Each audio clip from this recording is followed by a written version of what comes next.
A vida cristã normal. Um apelo eloquente de um apóstolo chinês da nossa época, que provou seu amor por Cristo suportando, por 20 anos, os sofrimentos de uma prisão comunista. Vatmanei. O sangue de Cristo. O que é a vida cristã normal? Fazemos bem em considerar esta questão logo de início. O objetivo destes estudos é mostrar que essa vida é algo muito diferente da vida do cristão comum. De fato, a análise da palavra de Deus escrita, do Sermão da Montanha, por exemplo, deve levar-nos a perguntar se tal vida já foi vivida sobre a terra, a não ser, unicamente, pelo próprio Filho de Deus. Mas, nesta edição, encontramos imediatamente a resposta à nossa pergunta. O apóstolo Paulo nos dá a sua própria definição da vida cristã em Gálatas 2:20. É não mais eu, mas Cristo. E não declara aqui alguma coisa especial ou singular, um alto nível de cristianismo. Creio que aqui apresenta o plano normal de Deus, para o cristão, que pode ser resumido nas seguintes palavras: vivo não mais eu, mas Cristo vive a sua vida em mim. Deus nos revela claramente, na sua palavra, que somente há uma resposta para cada necessidade humana, seu Filho, Jesus Cristo. Em toda a sua ação a nosso respeito, Deus usa o critério de nos tirar do caminho, pondo Cristo, o substituto, em nosso lugar. O Filho de Deus morreu em nosso lugar, para obter o nosso perdão, ele vive em vez de nós, para alcançar o nosso livramento.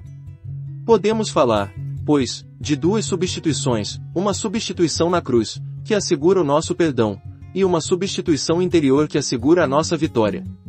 Ajudar-nos-á grandemente, e evitará muita confusão, conservar constantemente perante nós este fato: Deus responderá a todos os nossos problemas de uma só forma, mostrando-nos mais do seu Filho. Nosso problema duplo: os pecados e o pecado. Tomaremos agora, como ponto de partida para o nosso estudo da vida cristã normal, aquela grande exposição da mesma que encontramos nos primeiros 8 capítulos da Epístola aos Romanos, e encararemos o assunto de um ponto de vista experimental e prático.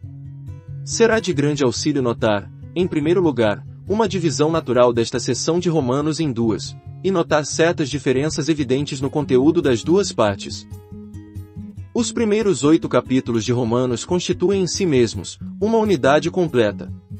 Os 4 capítulos e meio, de 1.1 a 5.11, formam a primeira metade desta unidade, e os 3 capítulos e meio, de 5.12 a 8.39, a segunda metade. Uma leitura cuidadosa revelar-nos-á que o conteúdo das duas metades não é o mesmo. Por exemplo, no argumento da primeira seção encontramos em proeminência a palavra plural, pecados.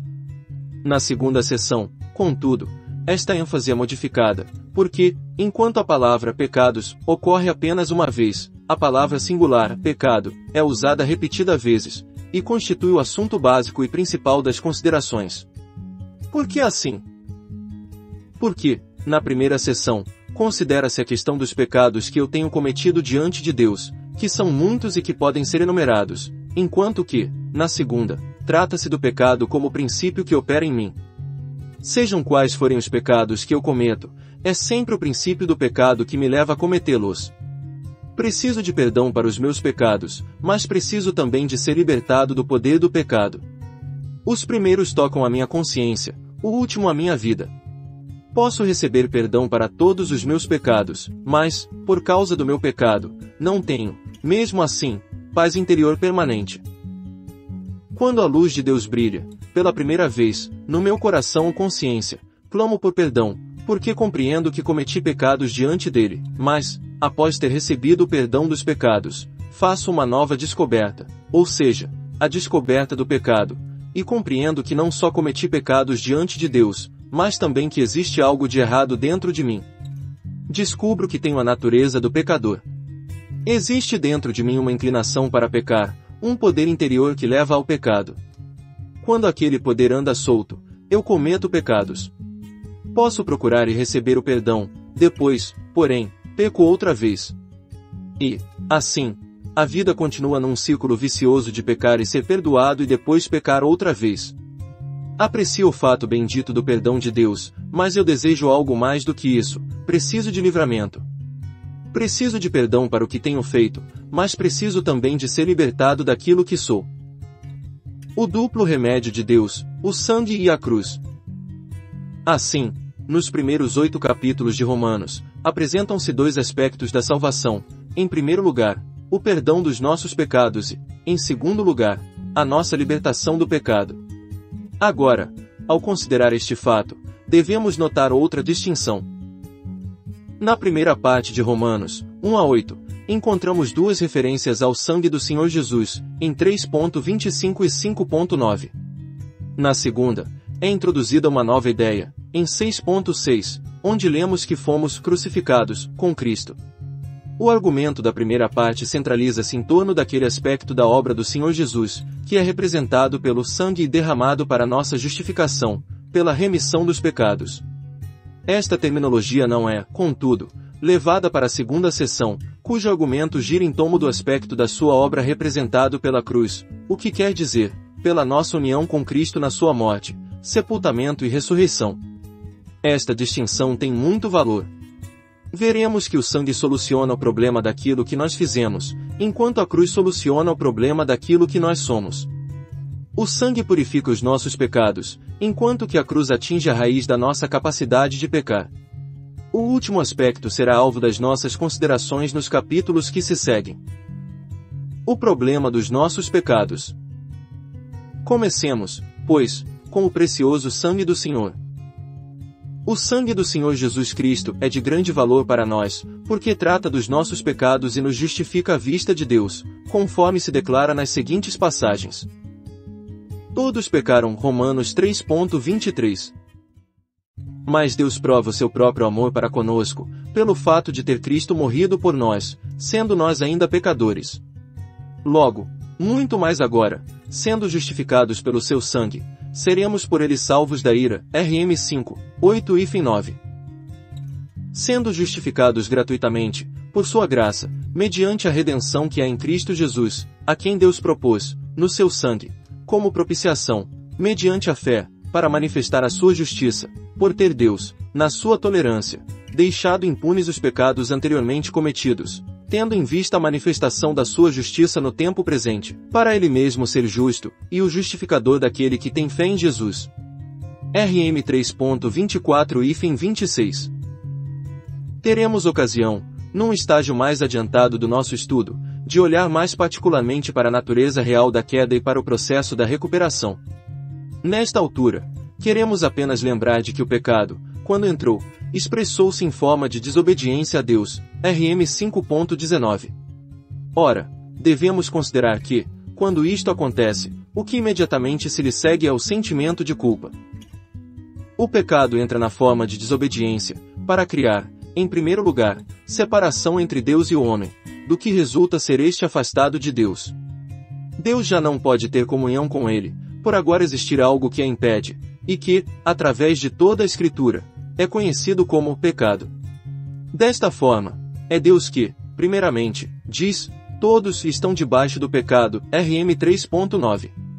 Em segundo lugar, o pecado, que daí em diante constitui barreira à comunhão do homem com Deus, comunica-lhe um sentimento de culpa, de afastamento e separação de Deus. Agora, é o próprio homem que, mediante a sua consciência despertada, diz, pequei, LC 15.18. E ainda não é tudo, porque o pecado oferece também a Satanás uma possibilidade de acusação diante de Deus, enquanto o nosso sentimento de culpa lhe dá ocasião para nos acusar nos nossos corações. Assim, pois, em terceiro lugar, é o acusador dos irmãos, AP 12.10, que agora diz, tu pecaste. Portanto, para nos remir, e nos fazer regressar ao propósito de Deus, o Senhor Jesus teve que agir em relação a estas 3 questões, do pecado, da culpa, e da acusação de Satanás contra nós. Primeiramente, teve que ser resolvida a questão dos nossos pecados, e isso foi feito pelo precioso sangue de Cristo. Depois, tem que ser resolvido o assunto da nossa culpa, e é somente quando se nos mostra o valor daquele sangue que a nossa consciência culpada encontra descanso. E, finalmente, o ataque do inimigo tem que ser encarado e as suas acusações respondidas. As Escrituras mostram como o sangue de Cristo opera eficazmente nestes 3 aspectos, em relação a Deus, em relação ao homem, e em relação a Satanás. Temos, portanto, necessidade de nos apropriarmos destes valores do sangue, se quisermos de fato prosseguir. é absolutamente essencial. Devemos ter conhecimento básico do fato da morte do Senhor Jesus, como nosso substituto, sobre a cruz, e uma clara compreensão da eficácia do seu sangue, em relação aos nossos pecados, porque, sem isto, não poderemos dizer que iniciamos a marcha. Olharemos então estes três aspectos mais de perto. O sangue é primariamente para Deus. O sangue é para expiação e, em primeiro lugar, relaciona-se com a nossa posição diante de Deus. Precisamos de perdão dos nossos pecados cometidos para que não caiamos sob julgamento, e eles nos são perdoados, não porque Deus não os leva a sério, mas porque Ele vê o sangue. O sangue é, pois, primariamente, não para nós, mas para Deus. Se eu quero entender o valor do sangue, devo aceitar a avaliação que Deus dele faz. Se eu não conhecer o valor que Deus dá ao sangue, nunca saberei qual é o seu valor para mim. É só na medida em que me é dado conhecer, pelo seu Espírito Santo, a estimativa que Deus faz do sangue, que eu próprio aprendo o seu valor, e vejo quão precioso o sangue realmente é para mim. Todavia, o seu primeiro aspecto é para Deus. Através do Velho e do Novo Testamento, a palavra sangue é usada em conexão com a ideia da expiação, segundo creio, mais de 100 vezes, e sempre, e em toda a Escritura algo que diz respeito a Deus. No calendário do Velho Testamento há um dia que tem grande significação quanto aos nossos pecados, o dia da expiação. Nada explica esta questão dos pecados tão claramente como a descrição daquele dia. Em Levítico 16 lemos que, no dia da expiação, o sangue era tomado da oferta pelo pecado e trazido ao lugar santíssimo e ali espargiu 7 vezes diante do Senhor. Devemos compreender isto muito bem. Naquele dia, a oferta pelo pecado era oferecida publicamente no pátio do tabernáculo. Tudo estava ali à vista de todos, e por todos podia ser observado. Mas o Senhor ordenou que nenhum homem entrasse no tabernáculo, a não ser o sumo sacerdote. Era somente ele que tomava o sangue, e entrando no lugar santíssimo, o espargia ali para fazer a expiação perante o Senhor. Por quê? Porque o sumo sacerdote era um tipo do Senhor Jesus na sua obra redentora, e assim, em figura, era o único que fazia este trabalho. Ninguém, exceto ele, podia mesmo aproximar-se da entrada. Além disso, havia relacionado com a sua entrada ali, um único ato, a apresentação do sangue a Deus como algo que ele aceitara, algo em que ele se satisfaria. Era uma transação entre o sumo sacerdote e Deus, no santuário, fora da vista dos homens que se beneficiaram dela. O Senhor exigia-o. O sangue é, pois, em primeiro lugar, para ele. Mas, anteriormente, encontramos descrito em Êxodo 12.13, o derramamento do sangue do Cordeiro Pascal, no Egito, para a redenção de Israel. Este é, creio, um dos melhores tipos, no Velho Testamento, da nossa redenção.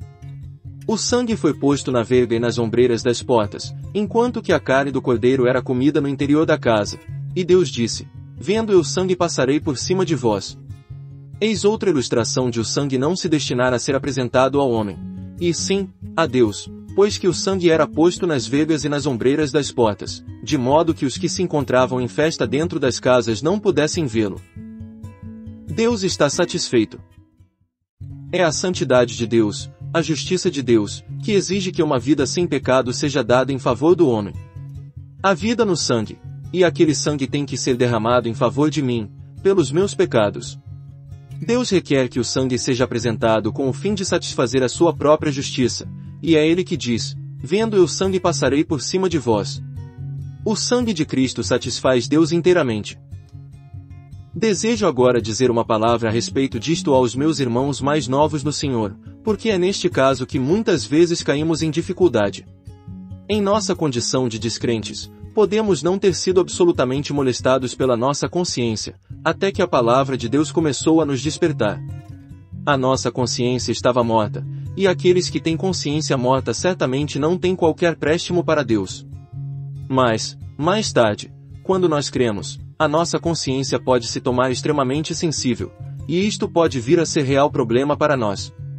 O sentimento de pecado e de culpa pode se tornar tão grande, tão terrível, que quase nos paralisa porque nos faz perder de vista a verdadeira eficácia do sangue. Parece-nos que os nossos pecados são tão reais, e algumas vezes algum pecado em particular pode atribular-nos tantas vezes, que chegamos ao ponto de imaginá-los maiores do que o sangue de Cristo. Ora, nosso mal reside em estarmos procurando sentir o seu valor e estimar, subjetivamente, o que o sangue é para nós. Não podemos fazê-lo. O sangue não opera desta forma. Destina-se, primeiramente, a ser visto por Deus. Então, temos que aceitar a avaliação que Deus faz dele. Ao fazê-lo, acharemos a nossa própria estimativa. Se, ao invés disto, procuramos avaliá-lo, por meio do que sentimos, não alcançaremos nada, e permanecemos em trevas. Pelo contrário, é questão de fé na palavra de Deus. Temos que crer que o sangue é precioso para Deus porque Ele assim o diz. Se Deus pode aceitar o sangue, como pagamento pelos nossos pecados e como preço da nossa redenção, então podemos ter certeza de que o débito foi pago. Se Deus está satisfeito com o sangue, logo, deve ser aceitável o sangue. A nossa estimativa dele é somente de acordo com a sua avaliação, nem mais nem menos. Não pode, evidentemente, ser mais, mas não deve ser menos. Lembremo-nos de que ele é santo e justo, e que o Deus santo e justo tem o direito de dizer que o sangue é aceitável aos seus olhos, e que o satisfez inteiramente. O acesso do crente ao sangue. O sangue satisfaz a Deus, e deve nos satisfazer da mesma forma. Tem, portanto, um segundo valor, em relação ao homem, na purificação da sua consciência. Quando examinamos a Epístola aos Hebreus, vemos que o sangue faz isto. Devemos ter os corações purificados da má consciência, Hebreus 10.22. Isto é da máxima importância. Note cuidadosamente o que diz a Escritura. O escritor não se limita a dizer que o sangue do Senhor Jesus purifica os nossos corações, sem nada mais declarar. Erramos se relacionarmos inteiramente, desta forma, o coração com o sangue. Revelaremos má compreensão da esfera em que o sangue opera se orarmos: Senhor, purifica o meu coração do pecado, pelo teu sangue. O coração, diz Deus, é enganoso, mais do que todas as coisas e perverso, Jeremias 17:9, e ele tem que fazer algo mais fundamental do que purificá-lo, tem que nos dar um coração novo. Não lavamos nem passamos a ferro roupas que vamos jogar fora. Como logo veremos, a carne é demasiadamente má para ser purificada, tem que ser crucificada. A obra de Deus em nós tem que ser algo inteiramente novo. Dar-vos-ei coração novo, e porei dentro em vós espírito novo, Ezequiel 36.26. Não encontramos a declaração de que o sangue purifica os nossos corações. O seu trabalho não é subjetivo assim, mas inteiramente objetivo diante de Deus. É verdade que o trabalho purificador do sangue aparece aqui, em Hebreus 10, com relação ao coração, mas é, na realidade, com relação à consciência. Tendo o coração purificado da má consciência. Qual então o significado disto? Significa que havia algo se interpondo entre mim e Deus, e que, como resultado disto, eu tinha má consciência sempre que procurava aproximar-me dele, que constantemente me lembrava da barreira que permanecia entre mim e ele. Mas, agora, pela operação do precioso sangue, algo foi realizado diante de Deus que removeu aquela barreira. Deus revelou-me este fato através da sua palavra. Quando creio nisto e o aceito, a minha consciência fica imediatamente limpa, o meu sentimento de culpa é removido, e já não tenho má consciência diante de Deus. Cada um de nós sabe quão precioso é ter consciência sem ofensa nas nossas relações com Deus. Um coração de fé, e uma consciência limpa de toda e qualquer acusação, ambos são igualmente essenciais para nós, desde que sejam interdependentes. Logo que verificamos que a nossa consciência está sem descanso, a nossa fé desvanece e imediatamente achamos que não podemos encarar Deus. Portanto, a fim de prosseguirmos com Deus, temos que conhecer o valor real atual do sangue. O sangue nunca perderá a sua eficácia como fundamento do nosso acesso a Deus, se realmente dele dependermos. Quando entrarmos no lugar santíssimo, em que base, que não seja o sangue, nos atreveremos a fazê-lo? Quero, porém, perguntar a mim mesmo, está realmente procurando o caminho para a presença de Deus através do sangue, ou por algum outro meio? O que quero dizer quando afirmo pelo sangue? Quero dizer apenas que reconheço os meus pecados, que confesso que necessito da purificação e da expiação e que venho a Deus confiante na obra consumada do Senhor Jesus. Aproximo-me de Deus exclusivamente através dos seus merecimentos, e jamais na base do meu comportamento, nunca, por exemplo, na base de ter sido hoje especialmente amável, ou paciente, ou de ter feito hoje algo especial para o Senhor. É só aproximar dele. A tentação de muitos de nós, quando procuramos nos aproximar de Deus, é pensar que, porque Deus já operou em nós, porque já atuou para nos trazer mais perto de si, e porque nos ensinou lições mais profundas da cruz, então, já nos deu novos padrões tais que, sem alcançar os mesmos, não haverá mais consciência tranquila diante dele. Nunca, porém, se deve basear a consciência tranquila naquilo que conseguimos ou alcançamos, somente se deve basear a consciência tranquila naquilo que conseguimos ou alcançamos, somente se pode basear na obra do Senhor Jesus, no derramamento do seu sangue. Talvez esteja errado, sinto, porém, com muita convicção, que há entre nós quem pense desta maneira. Hoje fui um pouco mais cuidadoso, hoje procedi um pouco melhor, esta manhã, li a palavra de Deus com mais fervor, de modo que hoje posso orar melhor. Ou, então, hoje tive algumas pequenas dificuldades com a família, comecei o dia sentindo-me muito melancólico e deprimido, não me sinto muito animado agora, parece que algo não está bem, não posso, portanto, me aproximar de Deus. Afinal de contas, qual é a base em que você se aproxima de Deus? Aproxima-se dele na base incerta dos seus sentimentos, o sentimento de que hoje se realizou algo para Deus.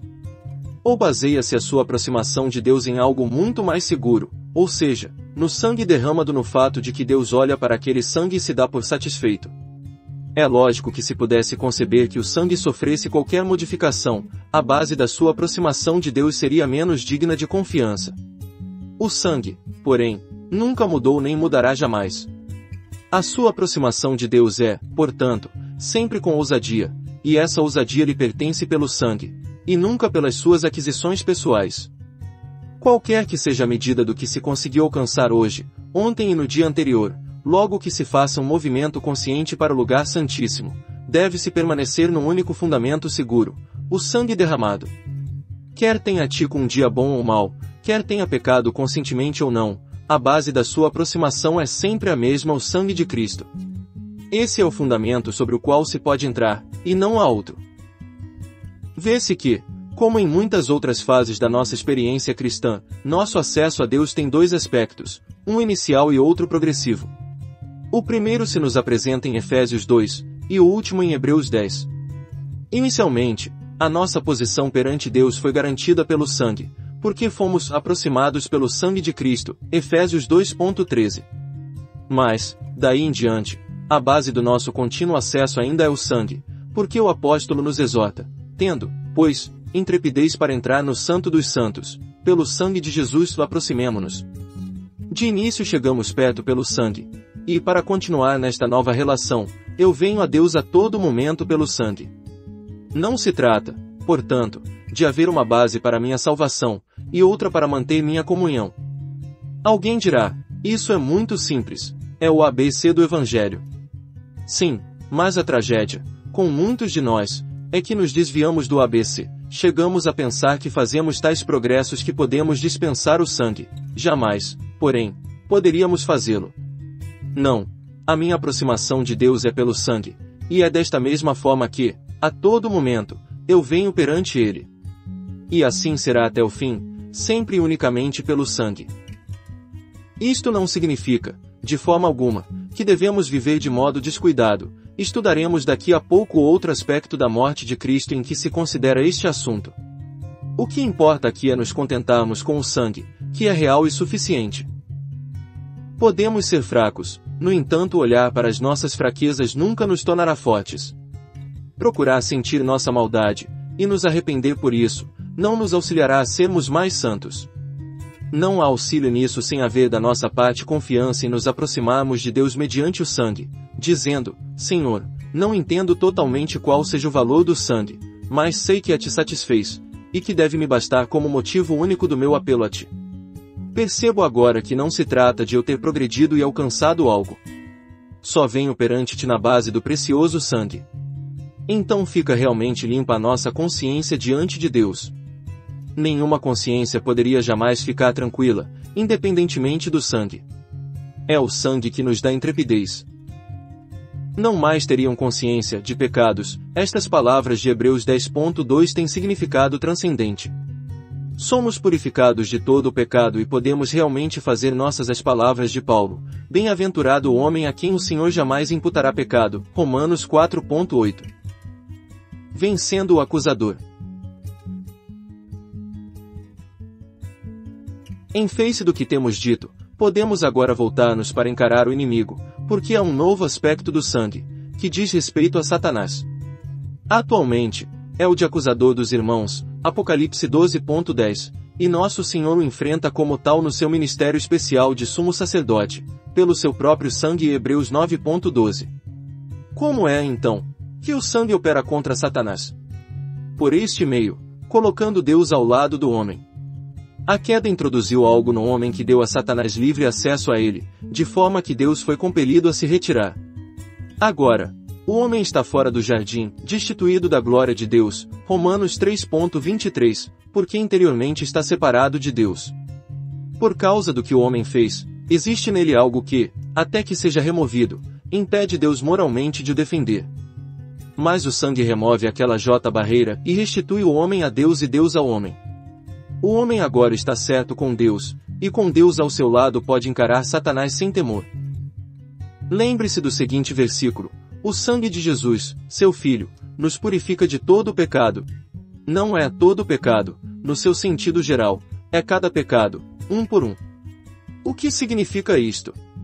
É algo maravilhoso. Deus está na luz, e na medida em que andamos na luz com Ele, tudo fica exposto e patente a ela, de modo que Deus pode ver tudo, e mesmo nestas condições o sangue pode nos purificar de todo o pecado. Que purificação! Não se trata de eu não ter profundo conhecimento de mim mesmo, ou de Deus não me conhecer perfeitamente. Não significa que eu procuro esconder alguma coisa, ou que Deus não faz caso disso.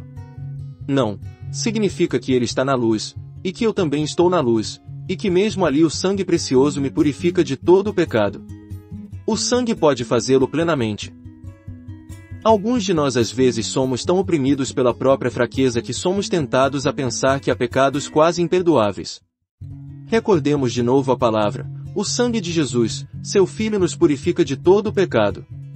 Pecados grandes, pecados pequenos, pecados que podem ser muito negros e outros que não parecem tão negros assim, pecados que penso possam ser perdoados, e pecados que parecem imperdoáveis. Sim, todos os pecados, conscientes ou inconscientes, recordados ou esquecidos, se incluem naquelas palavras: todo o pecado. O sangue de Jesus Cristo, seu Filho, nos purifica de todo o pecado, e isto porque o sangue satisfaz inteiramente a Deus. Desde que Deus, que vê todos os nossos pecados na luz, pode nos perdoar por causa do sangue, em que base pode Satanás nos acusar? Talvez Satanás nos acuse perante Deus. No entanto, se Deus é por nós, quem será contra nós? Romanos 8:31. Deus lhe mostra o sangue do seu querido Filho. É a resposta suficiente contra a qual Satanás não tem apelação. Quem tentará acusação contra os eleitos de Deus? É Deus que os justifica. Quem os condenará? É Cristo Jesus quem morreu, ou antes, quem ressuscitou, o qual está à direita de Deus, e também intercede por nós. Romanos 8:33 e 34. Mais uma vez, portanto, vê-se que precisamos reconhecer a absoluta suficiência do sangue precioso. Quando, porém, veio Cristo como sumo sacerdote, pelo seu próprio sangue, entrou no Santo dos Santos, uma vez por todas, tendo obtido eterna redenção. Foi redentor uma só vez, e já há quase 2000 anos que está sendo sumo sacerdote e advogado.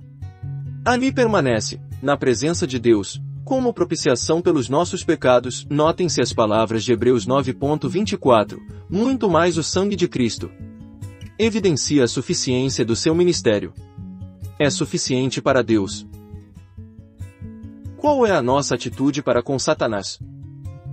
Isto é importante, porque ele não somente nos acusa perante Deus, mas também na nossa própria consciência. Você pecou, e continua pecando. Você é fraco, e não há mais nada que Deus possa fazer por você. É este o seu aumento. E a nossa tentação é olhar para dentro, procurando, para nos defender, algo em nós mesmos, em nosso sentimento ou comportamento que nos dê algum motivo para crer estar errado. Satanás. Outras vezes, a tendência é admitirmos a nossa grande fraqueza, e, caindo no outro extremo, nos entregamos à depressão e ao desespero. Assim sendo, a acusação é uma das maiores e mais eficazes armas de Satanás. Aponta para os nossos pecados e procura acusar-nos perante Deus. Se aceitarmos as suas acusações, afundar-nos-emos imediatamente. Ora, a razão por que aceitamos tão rapidamente as suas acusações é que ainda esperamos ter alguma justiça própria. É falsa a base da nossa esperança. Satanás conseguiu fazer-nos olhar na direção errada, atingindo assim o seu objetivo de nos deixar incapacitados. Se, porém, tivéssemos aprendido a não confiarmos na carne, não nos espantaríamos quando surgisse o pecado, posto que pecar é a natureza intrínseca da carne. É por falta de reconhecermos qual seja nossa verdadeira natureza com sua debilidade que nós ainda confiamos em nós mesmos, de modo que tropeçamos sob as acusações de Satanás quando ele as levanta contra nós. Deus tem poder para solucionar o problema dos nossos pecados, nada, porém, pode fazer por um homem que se submete à acusação, porque tal homem já não está confiando no sangue. O sangue fala em seu favor, prefere, porém, escutar Satanás. Cristo é o nosso advogado, mas nós, os acusados, nos colocamos do lado do acusador. Ainda não reconhecemos que nada merecemos, senão a morte, que, como logo passaremos a ver, só merecemos ser crucificados. Não temos reconhecido que é somente Deus que pode responder ao acusador e que já o fez por meio do sangue precioso.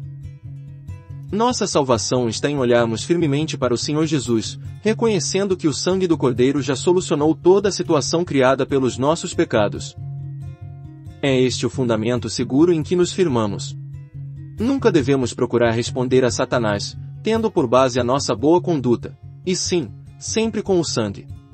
Sim, estamos repletos de pecado, mas, graças a Deus que o sangue nos purifica de todo o pecado. Deus contempla o sangue, por meio do qual o seu filho enfrenta a acusação, e Satanás perde toda a sua possibilidade de atacar. Somente a nossa fé no sangue precioso, e a nossa recusa de sairmos daquela posição, podem silenciar as suas acusações e afugentá-lo. Romanos 8.33 e fim 34, e assim será sempre até ao fim. Apocalipse 12.11. Que emancipação seria a nossa, se víssemos mais do valor, aos olhos de Deus, do precioso sangue do seu querido Filho.